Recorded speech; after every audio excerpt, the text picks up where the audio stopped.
అందరికీ నమస్కారాలు. ఈ రాష్ట్రంలో ఒక రాజకీయ పార్టీ రాజకీయ విధానాలు పక్కన పెట్టి కేవలం ఫేక్ ప్రచారాలు, శవ రాజకీయాలతో రాజకీయాలు చేయాలని చూస్తున్నది.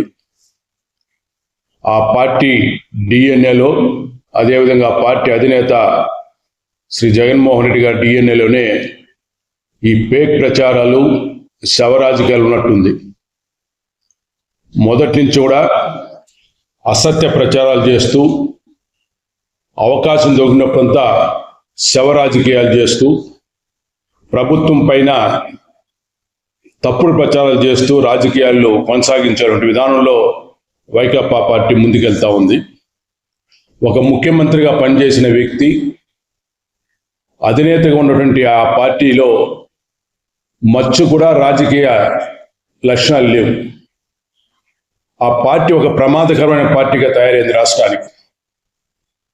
రాష్ట్రంలో కూటమి ప్రభుత్వ అధికారంలోకి వచ్చినప్పటి నుంచి కూడా ప్రతిరోజు కూడా కూటమి ప్రభుత్వాన్ని దుమ్మెత్తిపోస్తూ, ప్రభుత్వాన్ని అస్థిరపరచాలా, రాష్ట్రంలో శాంతి భద్రతకు విఘాతం కలిగించాలన్నటువంటి ధ్యేయంతో ముందుకెళ్తా ఉంది.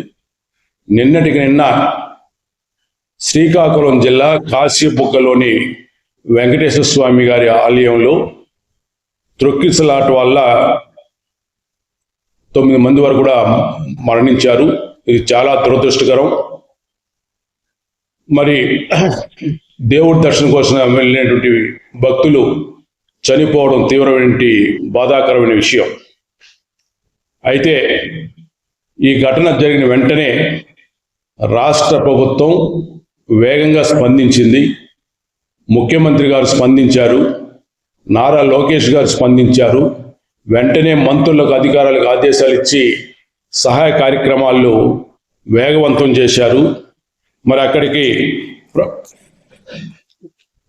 ఆఫీసర్లను, అదేవిధంగా పోలీసు అధికారులను, రెస్క్యూ సిబ్బందిని, ఎన్డీఆర్ఎఫ్ సిబ్బందిని అందరూ కూడా పంపించి, వైద్య బృందాలను కూడా పంపించి అక్కడ సహాయ కార్యక్రమాలు చేపట్టడం జరిగింది. అయితే వైకాపాకు చెందిన మాజీ మంత్రి సీదిరి అప్పరాజు అక్కడికి వెళ్ళి అంబులెన్స్లోని సిబ్బందిని పక్కకు తోసి ఆయన ఏదో అక్కడ సహాయ కార్యక్రమాలు చేసినట్టుగా పోజులు ఇస్తూ మరి అక్కడ శవ రాజకీయాలు చేయడానికి ప్రయత్నం చేశారు. ఇదే వైకాపా శవ రాజకీయాలకు నిదర్శనం. అసలు ఆ దేవస్థానం ప్రైవేట్ దేవస్థానం, ప్రభుత్వానికి కానీ దేవాదాయ శాఖకు సంబంధం లేని దేవస్థానం. అది ఒక వ్యక్తి తన సొంత భూమిలో సొంత నిధులతో ఆ దేవాలయం నిర్మించాడు. అక్కడ ఇటీవల గత ఏప్రిల్ ఆ దేవాలయం ప్రారంభమైంది. ప్రతిరోజు కూడా 2000 కంటే ఎక్కువ మంది భక్తులు వెళ్ళేటువంటి అవకాశం ఎప్పుడు కూడా జరగలేదు అక్కడ. అయితే నిన్న ఏకాదశి శనివారం కాబట్టి అనుకోకుండా 15,000 మంది పైగా భక్తులకు వెళ్ళడం, ముందు వాళ్ళు ఊహించకపోవడంతో ప్రభుత్వానికి కూడా సమాచారం ఇవ్వకపోవడం జరిగిందట. వాళ్ళే ఒక ధర్మకర్తే, సాక్షాత్తు ధర్మకర్తే అంగీకరించారు. ఇంతమంది వస్తారు మేము ఊహించలేదు కాబట్టి పోలీసులు కూడా మేము సమాచారం ఇవ్వలేదని చెప్పి కూడా. మరి అక్కడ రైలింగ్ ఎక్కువ మంది ఒకసారి వెళ్ళడంతో రైలింగ్ ఊడిపడిపోయి ప్రమాదం జరిగింది. దీంట్లో ప్రభుత్వానికి ఏమాత్రం సంబంధం లేదు. అయినా కూడా అక్కడ ఎప్పుడైతే భక్తులు చనిపోయారో వెంటనే వైకాపా రంగంలో దిగి శవ రాజకీయాలు చేయడం మొదలుపెట్టింది. ప్రభుత్వం పైన దుమ్మెత్తిపోయడం కూడా ప్రారంభించి కొనసాగిస్తున్నారు. దీన్ని మేము తీవ్రంగా ఖండిస్తున్నాం.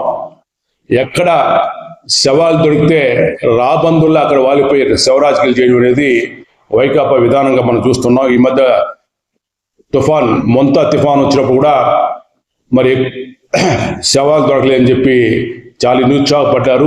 వెంటనే జరగడంతో దీనిపైన దృష్టి మళ్లించి ప్రభుత్వం పైన తప్పుడు ప్రచారం చేయడానికి తీవ్రంగా ఖండిస్తున్నాం. అసలు ఈ వైకాపా పుట్టిందే శవ రాజకీయాలతోనే. ఎందుకంటే గౌరవ రాజశేఖర్ గారు చనిపోవడంతో తండ్రి మరణాన్ని రాజకీయంగా వాడుకొని పార్టీని స్థాపించి మరి ఈరోజు అదే శవ రాజకీయాలతో ఈరోజు కొనసాగిస్తున్నాడు జగన్మోహన్ రెడ్డి. సొంత బాబాయిని గొడ్డలు వేటుతో చంపి ఆ రోజు మరి నారాసుర రక్త చరిత్ర అని చెప్పి పెద్ద ఎత్తున ప్రచారం చేసి రాజకీయ లబ్ధి పొందాడు. బెట్టింగ్ గా ఓడిపోయిన ఆత్మహత్య చేసుకున్నటువంటి బెట్టింగ్ రాయుడు శవంతో రాజకీయం చేసి ప్రభుత్వం పైన తప్పుడు ఆరోపణలు చేశారు. ఇటీవల కర్నూలు బస్సు ప్రమాదం 20 మంది చనిపోతే కనీసం మానవత్వం లేకుండా అక్కడ శవాలు దొరికేటువంటి సంతోషంతో ప్రభుత్వం విషప్రచారం చేశారు. మొదట బస్సు ఫిట్నెస్ లేదన్నారు, ఆ తర్వాత బస్సుకు ఒక కులాన్ని ఆపాదించాలని చూశారు, ఆ తర్వాత ఒక బెల్ట్ షాప్లో మద్యం కొని తాగి మోటార్ సైకిల్ అక్కడికి వెళ్ళి మరి అక్కడ ప్రమాదం గురయ్యి ఈ బస్సు ప్రమాదం కారణం అని చెప్పారు. అంటే మద్యం షాపుల్లో కొనకుండా బెల్ట్ షాపులు రన్ చేస్తున్నటువంటి ఉద్దేశంతో ప్రజలు కల్పించాలని చెప్పి కూడా ప్రయత్నం చేశారు. ఈ విధంగా ఎక్కడ రాష్ట్రంలో ఏ ప్రమాదం జరిగినా కూడా దాన్ని రాజకీయం చేస్తూ పోతున్నారు. అదేవిధంగా నెల్లూరు జిల్లాలో ఆర్థిక లావాదేవీలు వ్యక్తి కక్షలతో ఒక మహిళ ఆత్మహత్య జరిగితే దాన్ని కూడా కులాలకు రెచ్చగొట్టే ప్రయత్నం చేశారు. మరి ఈ మధ్య 1-2 సంఘటనల్లో కులాలకు సంబంధం లేకపోయినా కూడా దాంట్లో కులాలను రెచ్చగొట్టి 2 కులాల మధ్య వైషమ్యాలు సృష్టించడానికి తెగ తాపత్రయపడుతున్నారు జగన్మోహన్ రెడ్డి ఆయన అనుచరులు. ఈ విధంగా రాష్ట్రంలో చూస్తే ఈ వైకాపా పార్టీ కులాల మధ్య మతాల మధ్య చిచ్చు పెట్టి కుల రాజకీయాలను రెచ్చగొడుతూ రాష్ట్రంలో శాంతి భద్రతలు లేకుండా చేయాలంటే దుష్టతలంతో ముందుకెళ్తాం. దీన్ని మేము తీవ్రంగా ఖండిస్తున్నాం. ఇటువంటి ప్రమాదకరమైన పార్టీని ప్రజలు కూడా రాజకీయాల నుంచి దూరంగా ఉంచాలని చెప్పి కూడా ఈ సందర్భంగా తెలియజేసుకుంటూ, ఇలాంటి పార్టీకి రాష్ట్రంలో భవిష్యత్తు ఉండదనే విషయం కూడా ఆ పార్టీ నేతలు గ్రహించాలి. ప్రజలు కూడా ఇలాంటి దుర్మార్గమైన పార్టీతో అప్రమత్తంగా ఉండాలని కూడా సందర్భంగా కోరుకుంటున్నాం.